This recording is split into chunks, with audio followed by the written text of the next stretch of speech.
भगवते वासुदेवाय नमः। जय श्री कृष्णा, राधे राधे। आप सभी को अजय एकादशी व्रत की हार्दिक शुभकामनाएं। आप और आपके परिवारजनों पर भगवान श्री लक्ष्मी नारायण जी की कृपा सदा सर्वदा बनी रहे। आज के इस वीडियो में आप सुनेंगे अजय एकादशी की संपूर्ण व्रत कथा। तो कथा को पूरी श्रद्धा और प्रसन्नचित्त मन से पूरा अवश्य सुनिएगा, क्योंकि कथा को आधा अधूरा सुनने से व्रत का पूर्ण फल प्राप्त नहीं होता है।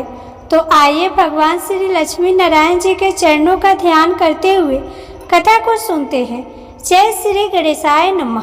अर्जुन ने भगवान श्री कृष्ण जी से कहा, हे पुंडरीकाक्ष, अब आप कृपा करके मुझे भाद्रपद मास के कृष्ण पक्ष की एकादशी के विषय में भी बताइए। इस एकादशी का क्या नाम है तथा इसके व्रत का क्या विधान है? इसका व्रत करने से किस फल की प्राप्ति होती है?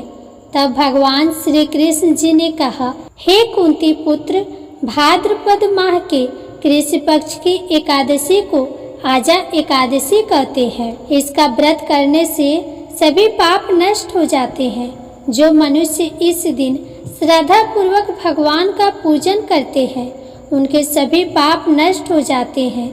इस लोक और परलोक में मदद करने वाले इस संसार में दूसरा कोई व्रत नहीं है। अब आप ध्यान पूर्वक इस एकादशी का महात्म्य श्रवण करो।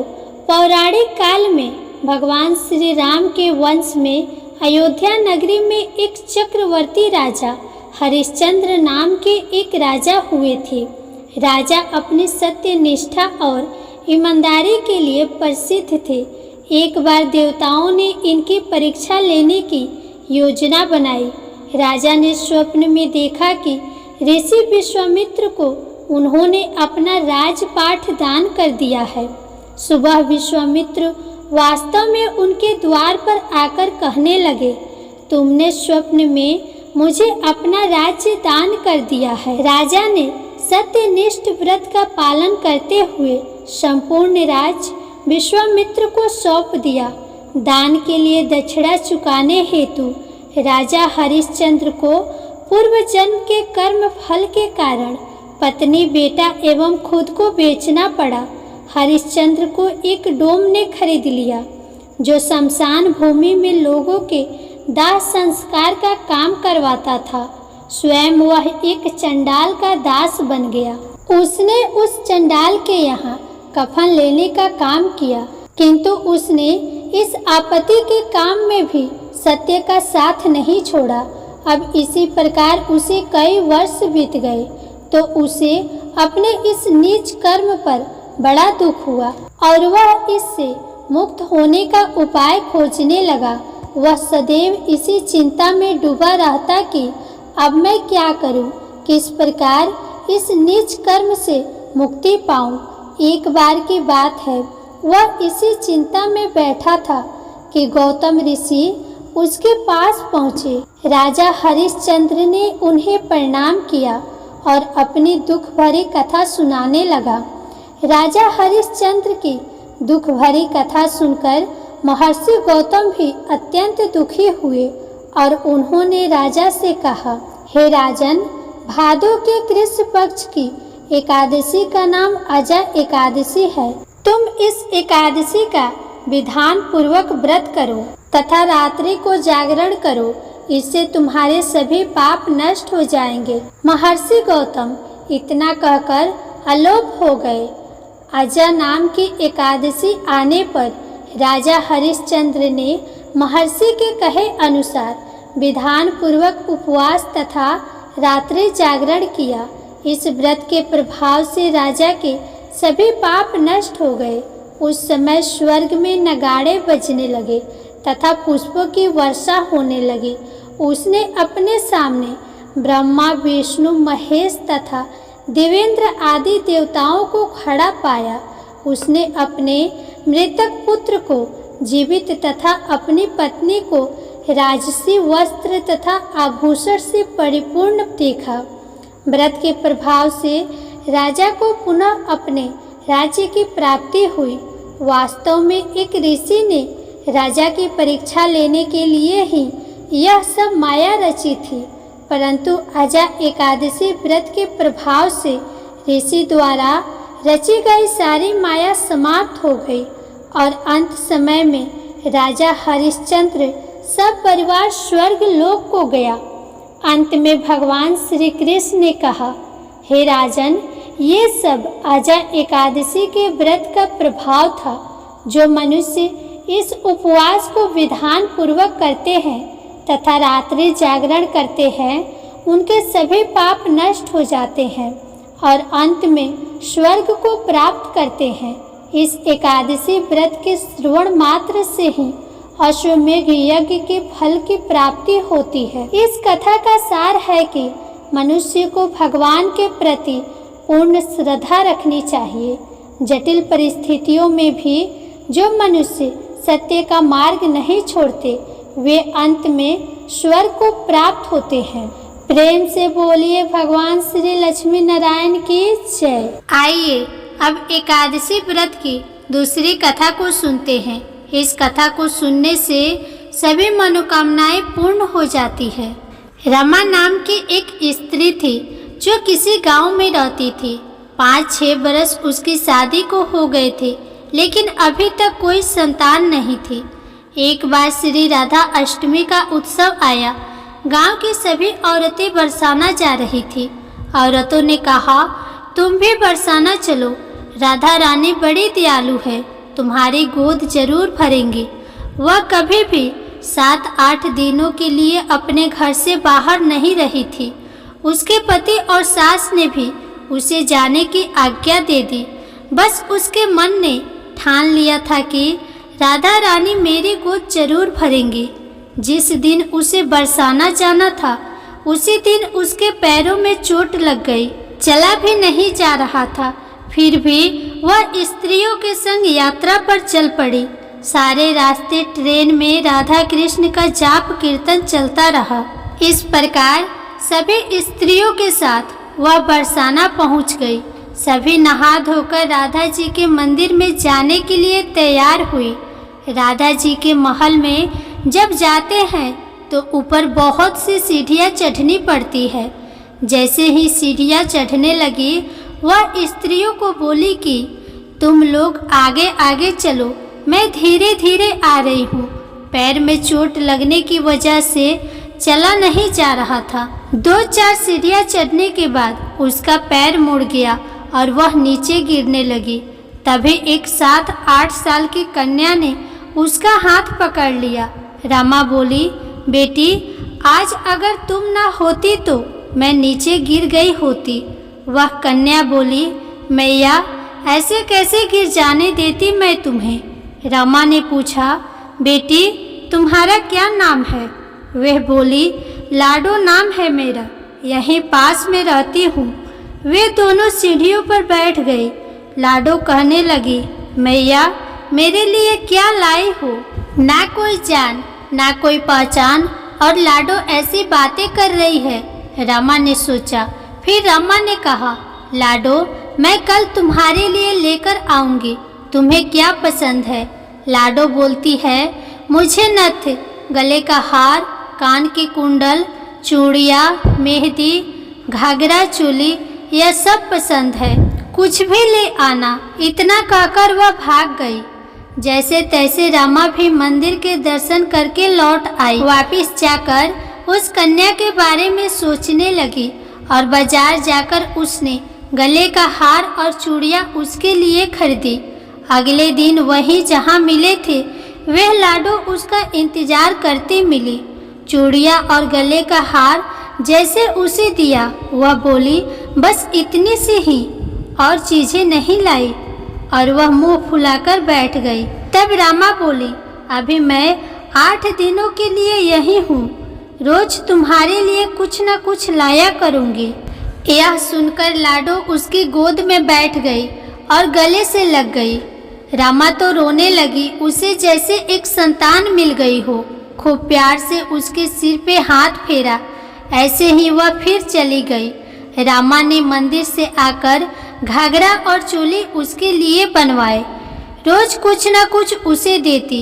एक दिन रामा कहती है, यह सारी चीजें मुझे पहनकर भी तो दिखाओ, कैसी लगती हो।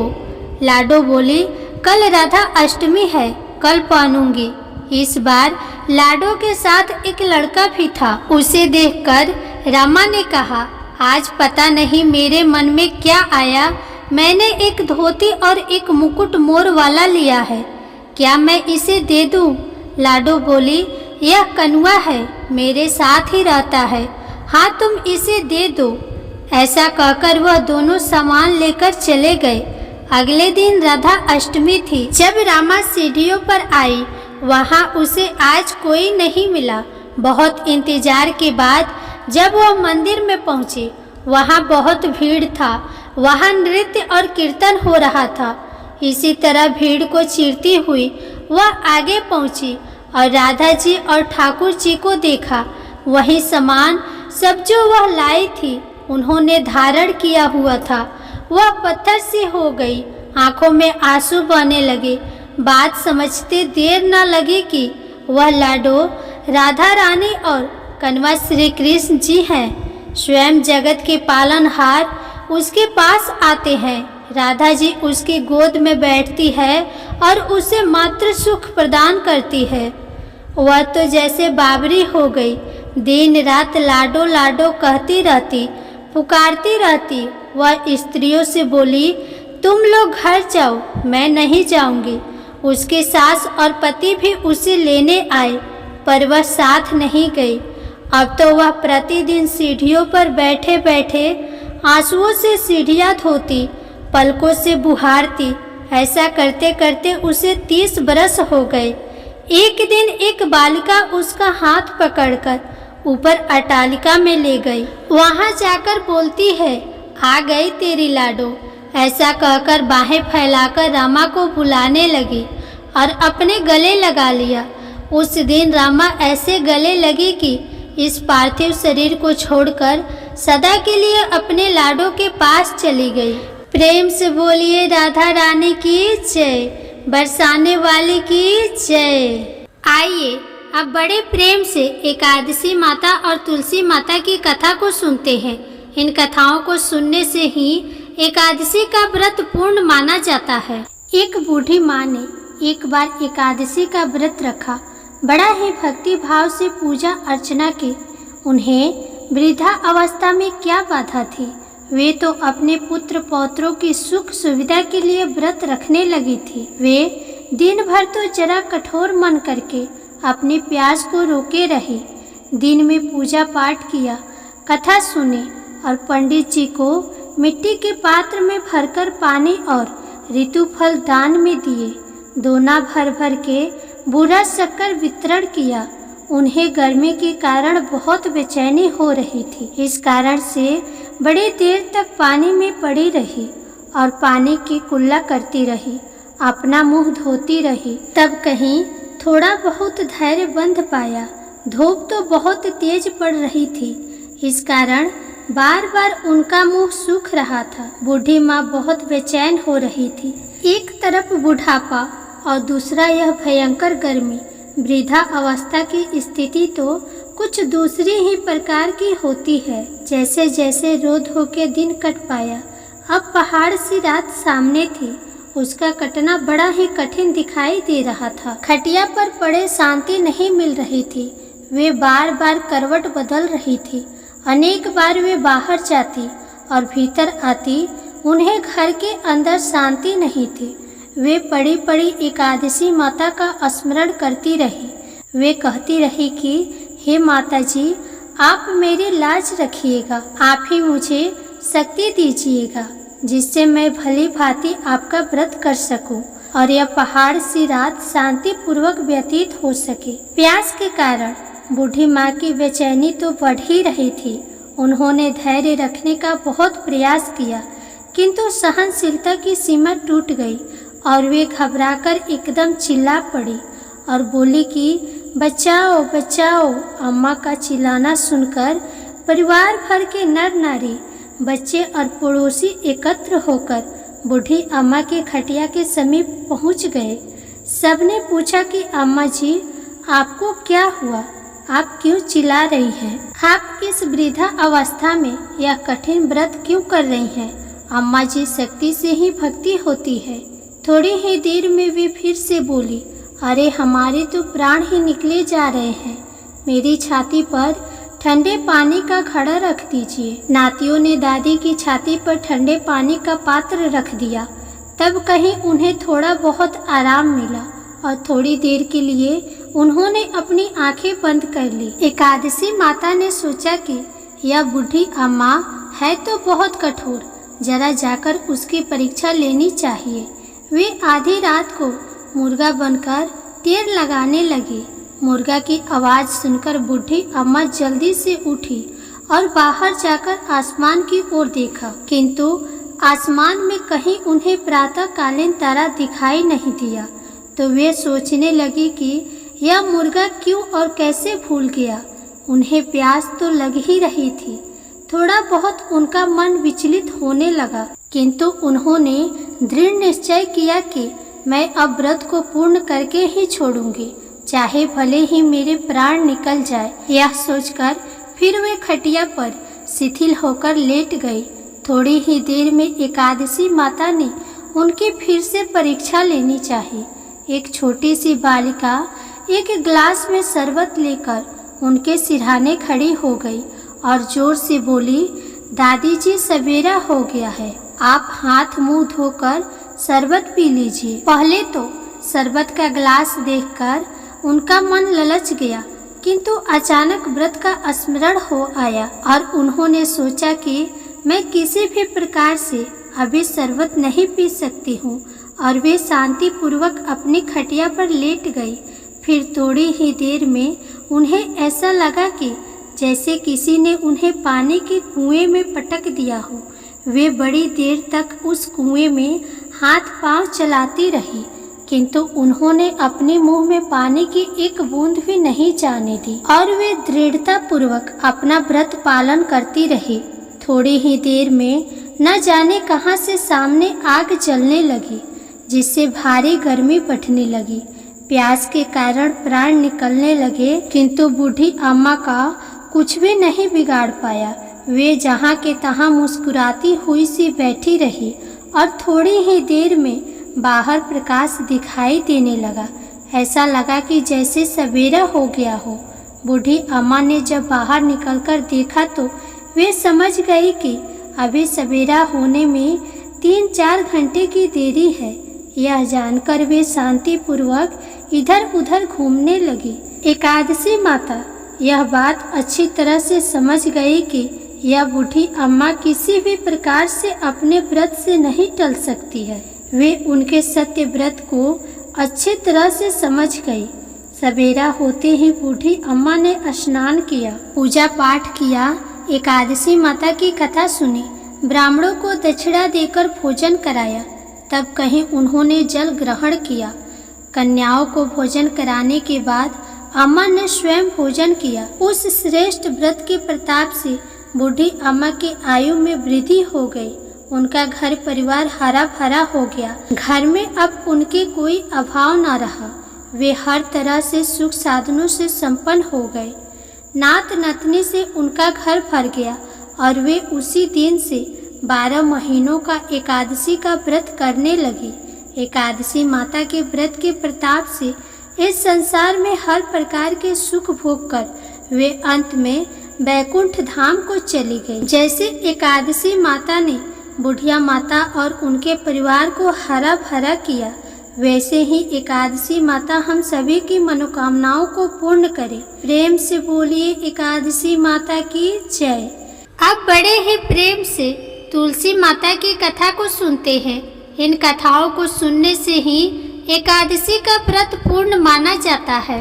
एक बार एक गांव में एक बहुत ही बुजुर्ग महिला रहती थी। वह बहुत ही पूजा पाठ किया करती थी। वह रोज तुलसी माँ की पूजा करती थी और वह बुजुर्ग महिला रोज तुलसी माता से कहती, हे तुलसी माँ, तुम मुझे बहू दे, पीताम्बर की धोती दे, मीठा मीठा घास दे, बैकुंठ में वास दे, चटक की चाल दे, पटक की मौत दे, चंदन का काठ दे, रानी सा राज दे, दाल भात का भोजन दे, 11 की मौत दे और कृष्ण जी का कंधा दे। वह बुजुर्ग महिला हर महीने में तुलसी माता की पूजा करती और उनके बिरले को रोज सींचती। तुलसी माता बुजुर्ग महिला की बात सुनकर धीरे धीरे सूखने लगी। तभी भगवान श्री कृष्ण जी ने देखा कि तुलसी माता सूख रही है और तभी एक दिन भगवान श्री कृष्ण तुलसी माता जी के पास प्रकट हुए और भगवान श्री कृष्ण जी ने तुलसी माता से पूछा, तुम क्यों सूख रही हो? सभी महिलाएं तुम्हारी पूजा करती है और तुमको रोज सींचती है, लेकिन फिर भी तुम रोज सूखती जा रही हो। इसका कारण क्या है?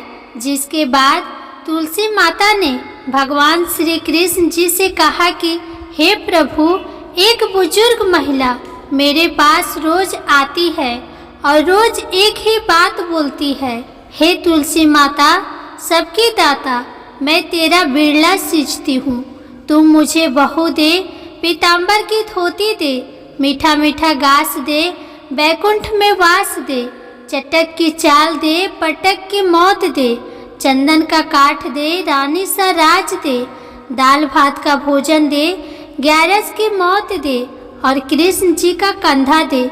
मैं उस बुजुर्ग महिला की सारी मनोकामनाएं पूरी कर सकती हूँ, लेकिन उसकी एक मनोकामना पूरी नहीं कर सकती। मैं कृष्ण जी का कंधा कहाँ से दूंगी?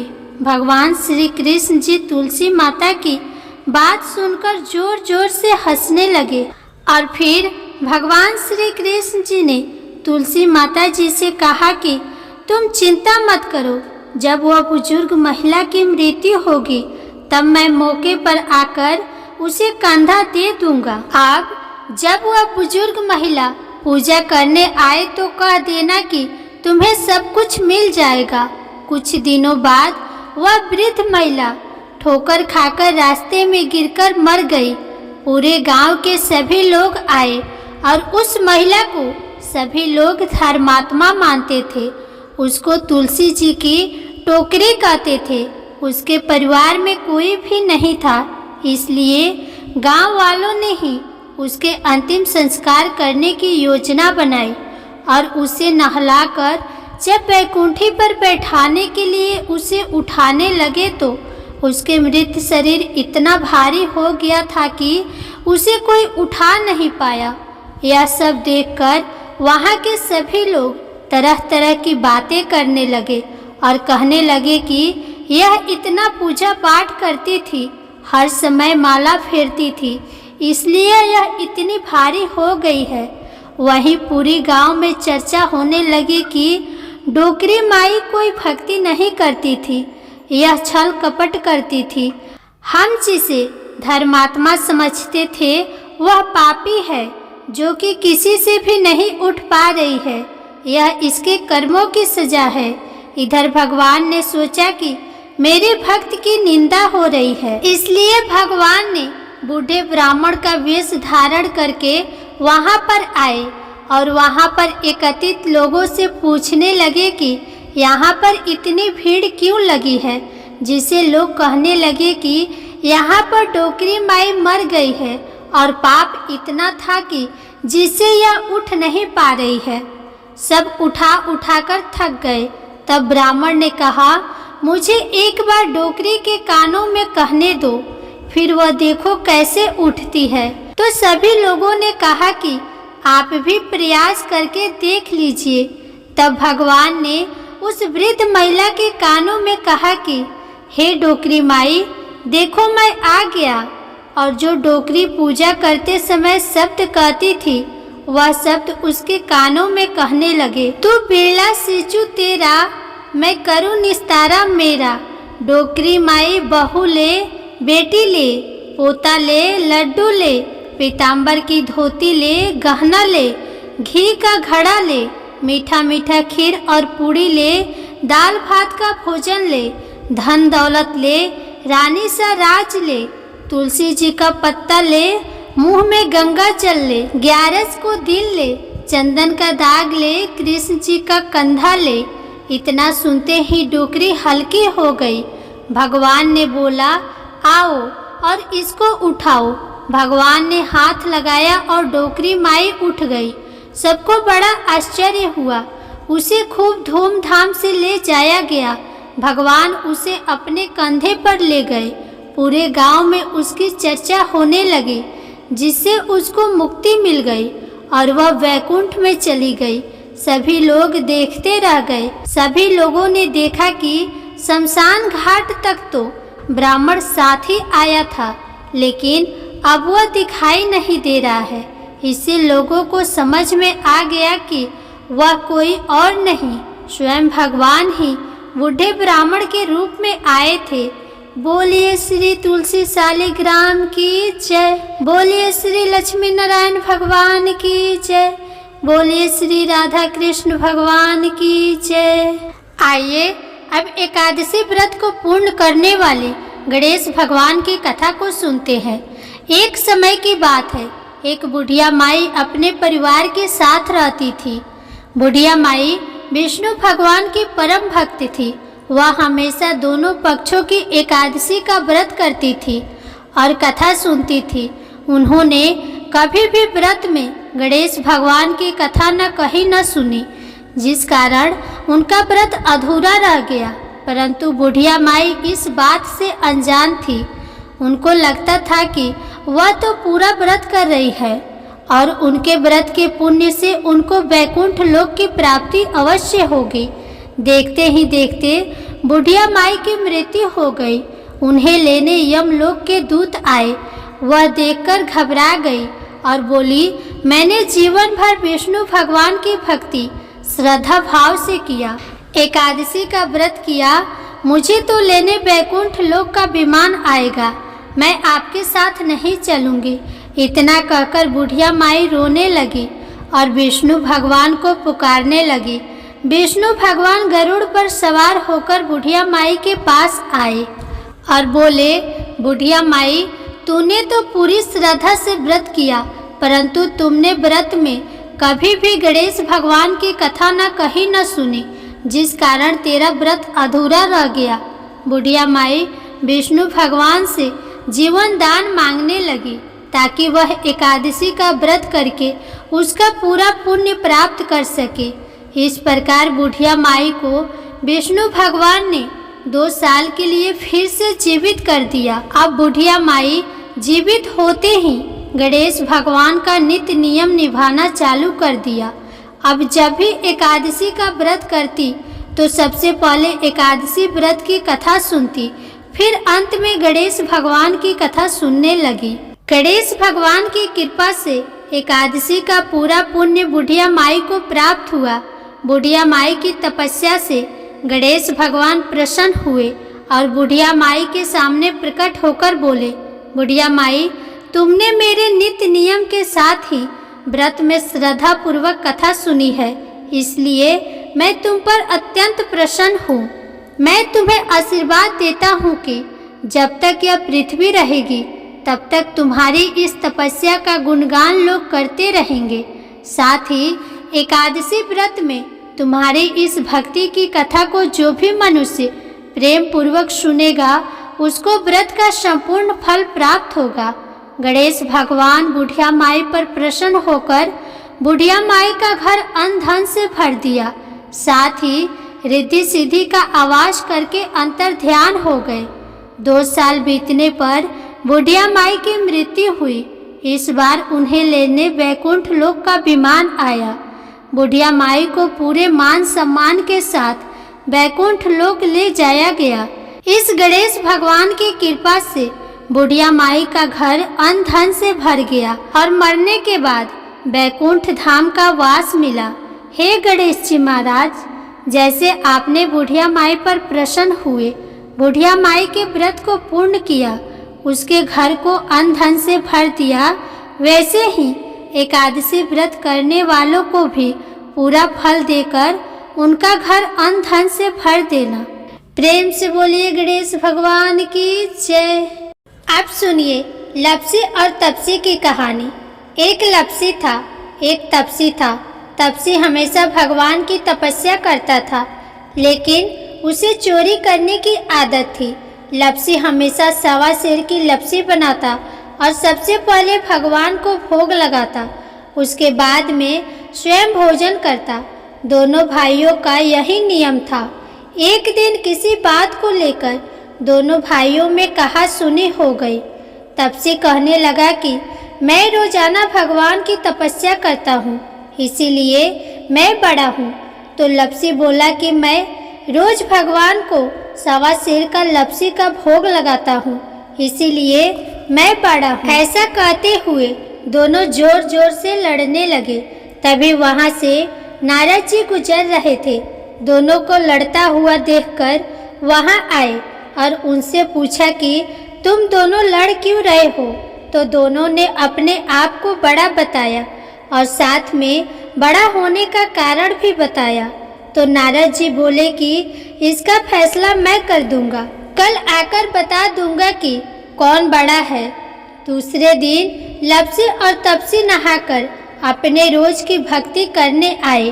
तो नारद जी ने छुपकर 1.25 करोड़ की एक एक अंगूठी उन दोनों के आगे रख दी। जैसे ही भक्ति करते हुए तपसी की नज़र उस अंगूठी पर पड़ी तो उसने चुपचाप से उठाई और अपने पैर के नीचे दबा दी। लपसी की नज़र अंगूठी पर पड़ी, लेकिन उसने ध्यान नहीं दिया। उसने पहले भगवान को भोग लगाया और फिर स्वयं भोजन करने के लिए बैठ गया। थोड़ी ही देर बाद नारद जी सामने आए तो दोनों ने पूछा कि अब बताओ हम दोनों में से कौन बड़ा है।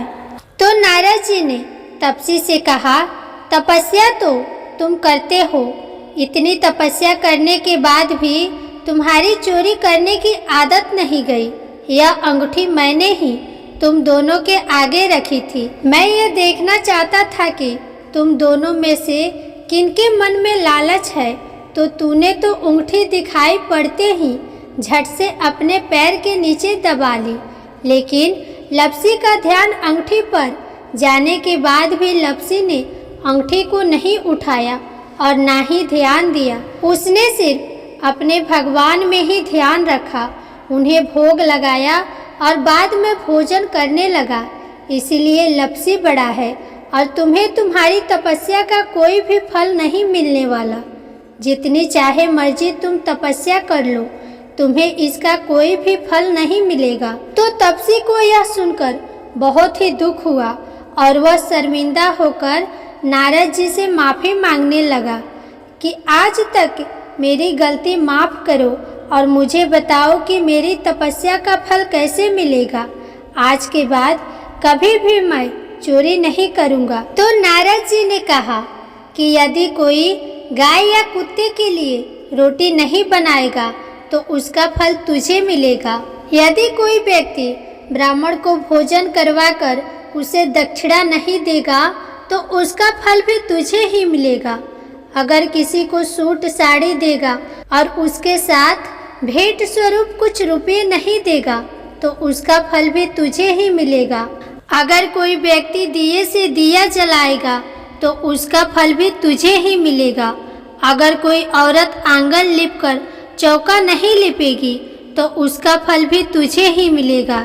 यदि कोई व्रत कथा में सारी कहानी सुन ले लेकिन तुम्हारी कहानी ना सुने तो उसका फल भी तुझे ही मिलेगा। उसी दिन से हर व्रत कथा और कहानी के साथ लपसी तपसी की कहानी कही और सुनी जाती है।